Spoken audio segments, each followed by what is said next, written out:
ಗಣಪತಿ ಹಬ್ಬ ಬರಾದಿತ್ತಂದ್ರ ಗಣೇಶನ ಮೂರ್ತಿ ನೋಡುವಾಗ ನಮ್ ಜೊತೆ ಏನಾತ್ ನೀವ ನೋಡ್ರಿ ಅಂದ್ರ ನಮಸ್ಕಾರ ರೀ ಅಪ್ಪ ನಾನ್ ನಿಮ್ ಮಿನಿಬ್ಲಾಗ ರವಿತ್ರಿ. ಇವತ್ ನಾನು ಮತ್ತ ನಮ್ ಹುಡುಗರು ಕೋಕೇಶ್ ನಮ್ ಮನಿದ ಗಣೇಶನ ಮೂರ್ತಿ ನೋಡ್ಕೊಂಡ್ ಬರಾಕ್ ಹೊಂಟೆ ನೋಡ್ರಿ. ಆಮೇಲೆ ನಾ ಇಲ್ಲಿ ಬಂದ್ ನೋಡ್ತೇವ್ರಿ, ನೋಡಾಕ್ ಭಾರಿ ಚಂದ ಮೂರ್ತಿಗಳು ಇತ್ತು ಇಲ್ಲಿ. ಆದ್ರ ಇಲ್ಲಿ ಆಲ್ಮೋಸ್ಟ್ ಎಲ್ಲ ಬುಕ್ಕಿಂಗ್ ಆಗಿತ್ತು. ಸೊ ಅದಕ್ಕ ನಾವ್ ಬೇರೆ ಕಡೆ ಹೋಗ್ಬೇಕಂತ ವಿಚಾರ ಮಾಡಿದ್ವಿ ನೋಡ್ರಿ. ಎಲ್ಲಿ ಮೂರ್ತಿ ಸಿಗ್ತಾವ ನಾ ಅನ್ಕೊಂಡಿ ಅಷ್ಟ್ ರೊಕ್ಕ ಗೊತ್ತಾಯ್ತು. ನಮ್ ಊರಾಗ ದೇವಸ್ಥಾನ ಒಳಗ ಗಣೇಶನ ಮೂರ್ತಿಗಳು ಸಿಗ್ತಾವ ಅಂತ ಗೊತ್ತಾತ್ ನೋಡ್ರಿ. ಅದಕ್ಕ ನಾವ್ ಮೂರಿನ ಅಂಬಾಬಾಯಿ ದೇವಸ್ಥಾನಕ್ ಬಂದ್ರಿ.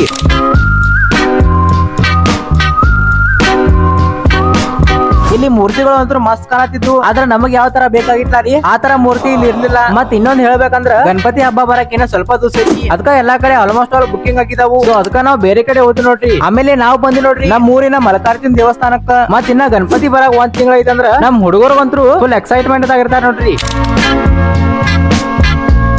ಆದ್ರ ಇಲ್ಲಿನೂ ನಮಗ್ ಯಾವ ತರ ಬೇಕು ಆ ತರ ಮೂರ್ತಿಗಳು ಇರಾಕಿಲ್ಲ. ಸೊ ಅದಕ್ಕ ನಾ ಮತ್ತ ಅಮರ್ ಕೂಡಿ ಈ ಸಣ್ಣ ಹುಡುಗ ಒಂದು ಲಾಲಿಪಾಪ್ ಕೊಡಿಸಿ ಮನಿಗ್ ಬಿಟ್ಟು ಬಂದು ನೋಡ್ರಿ. ನಮಗಂತ್ರ ಇಷ್ಟೆಲ್ಲ ಸುತ್ತಾಡಿ ಏನೂ ಉಪಯೋಗ ಆಗಲಿಲ್ಲ. ಅದಕ್ಕ ನಮ್ ವಿರಾಜನ ನಮಗ್ ಎಲ್ಲಾರ್ಗು ಒಂದೊಂದ ಚಾ ಕೊಡಿಸಿದ. ಮತ್ ನಿಮಗೇನಾದ್ರೂ ವಿಡಿಯೋ ಇಷ್ಟ ಆಗಿದ್ರ ನಮಗೊಂದ್ ಫಾಲೋ ಹೊಡೆದ್ ಬಿಡ್ರಿ ಅಂದ್ರ